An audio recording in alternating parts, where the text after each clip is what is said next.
Okay, guys, we're gonna start this recording. I'm gonna commentate this VOD I made, first person. The reason I'm gonna commentate this is because the music I was listening to while playing the game had copyright on it, and YouTube muted my video.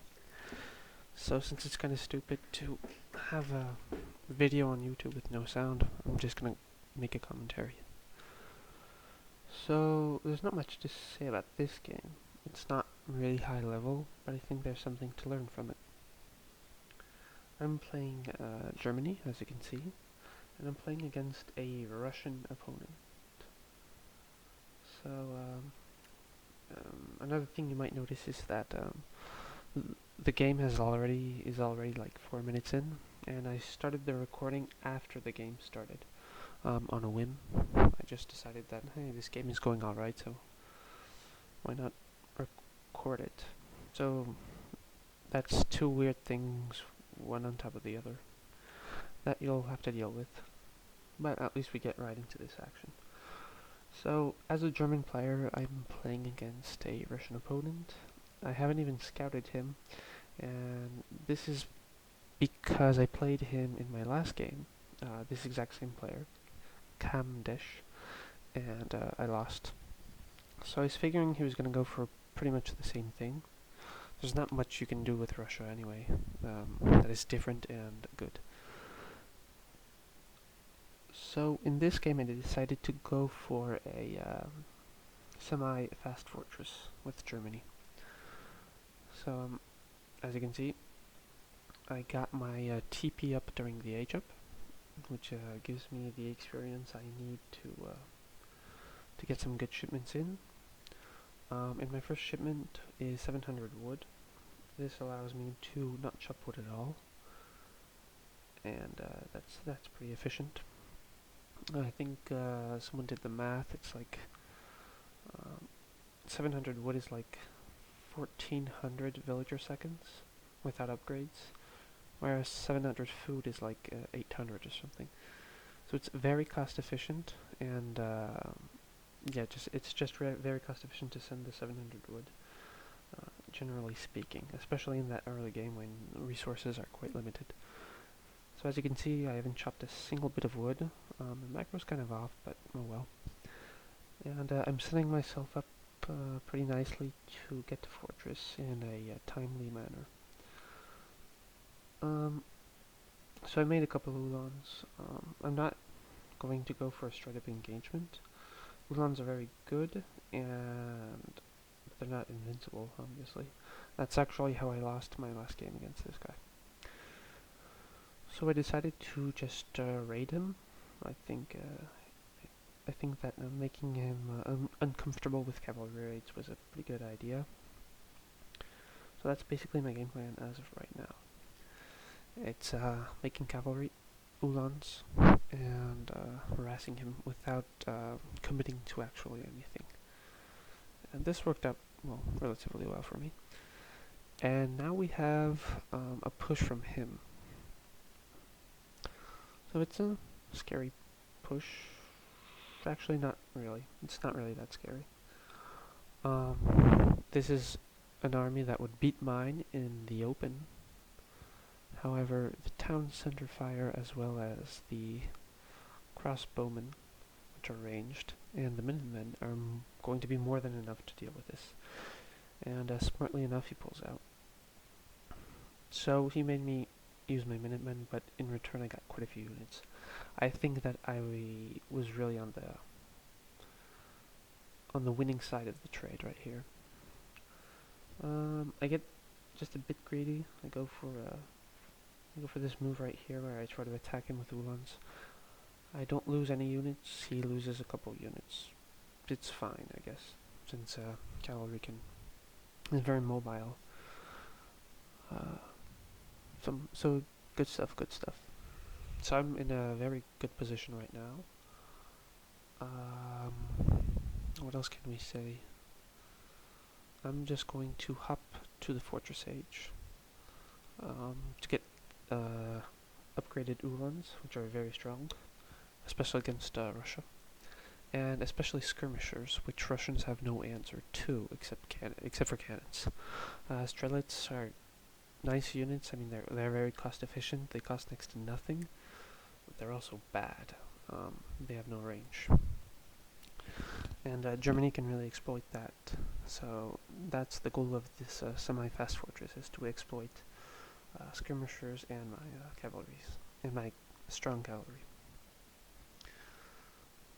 So here you can see me splitting up my units for some raiding, I guess. I mean, the goal isn't really to kill villagers as much as it is, to buy time for my fast fortress, which is pretty much what I'm going to do here.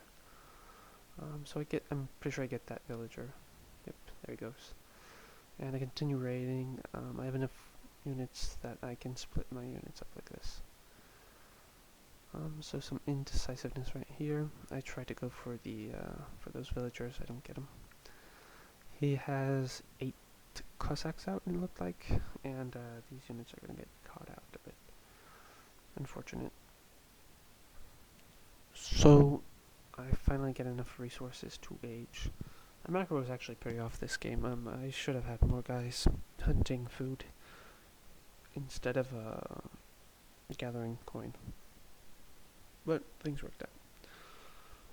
So this cavalry raid, it bought me some time, it got me some units, got me a couple villagers, some idle villager time. And it was overall, in my opinion, an okay move. Not an amazing move, but an okay move. It set myself up quite nicely for my semi-fast fortress. So that's good. We're heading up to Fortress of the Fast Age Politician. We're going to have a TP up for those juicy German shipments. The fortress German shipments are really strong. Insanely strong. They're what make the semi-FF so good for Germany. So I start with skirms. I need to make villagers, and we get the Uhlans out. There we go. And we also get the veteran upgrade. So we're going to have upgraded Uhlans, we're going to have skirmishers, and we're going to do quite well. From this point on, I'm in a pretty strong position. The scores really aren't indicative of how good a position I'm in right now. My units are better at the moment, so I have a timing window where I can do a lot of things, really. And that's why I uploaded this VOD, because it portrays that really well. For example, a mistake that I often make is having, 15 units and saying, let's go win with this, let's go win with better micro, or let's try to outplay him with these 15 units. And this is actually a pretty dumb way to play, in that builds in Age of Empires 3 are optimized around a certain timing where they're supposed to deal that decisive blow. And when you're not in that timing window, it's pretty dumb to commit to an attack. You can harass and other things, but to actually commit to an attack is a pretty bad mistake. So here I start pushing a bit, raiding, engaging in these cavalry units that are out of position. And here we have a huge mass of musketeers, which, even though I'm going to micro like a complete scrub, I'm going to do pretty well against.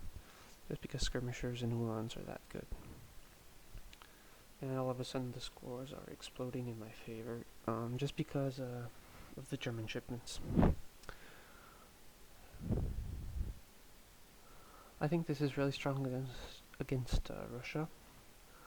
I asked Goodspeed about it, and I believe that the best way for Russia to play this matchup is to get an absolutely huge mass of colonial units and work from there, but I'm not entirely sure. This matchup might actually be German favored. But yeah, I mean, you push him off his hunts. This is always, in my opinion, a good way to consolidate your advantage in Age of Empires 3, it's to go for the hunts and sit on your opponent's hunts. If he can't hunt, you're really putting a huge bottleneck on his economy, and that's just a great way to get more ahead, as a famous caster would say. And from this point on, it's pretty much GG. There's not much he can do left. He has no more hunts. I checked on the minimap.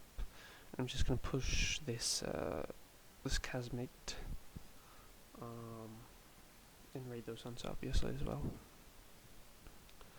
But generally speaking, even though my micro, was pretty horrible, the strategy I had was adapted to the situation. So we got ourselves a pretty good win right here.